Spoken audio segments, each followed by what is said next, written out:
Der Fähranleger in Bonn-Grau-Rheindorf. Idylle am Rhein. Entspannt den Bötchen hinterher schauen.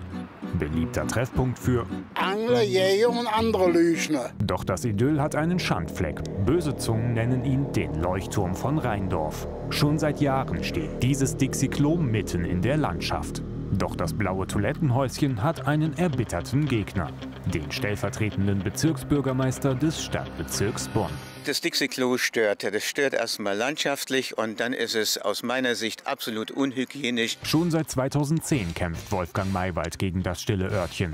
Der Grund für die ungewöhnliche Position des Toilettenhäuschens? Die Endstation der Linie 605. Nach der langen Fahrt können die Busfahrer hier ihre Notdurft verrichten.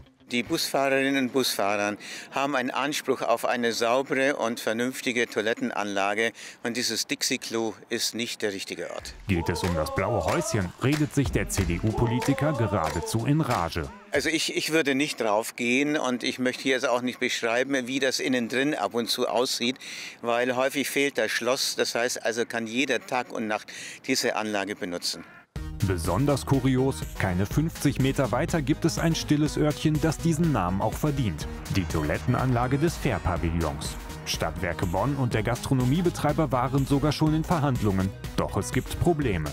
Der Zugang zu dieser WC-Anlage ist videoüberwacht und wir sind ein mitbestimmtes Unternehmen und wir bezweifeln die Zustimmung unseres Betriebsrates an, dass eben diese Fahrer, sage ich mal, diese WC-Anlage dann nutzen können. Aber nicht alle stören sich an dem mobilen Toilettenhäuschen. Für Angler, Jäger und andere Lüschner. Gehört der Leuchtturm von Rheindorf zum Fähranleger dazu. Das stört uns nicht, das Dixie-Klo.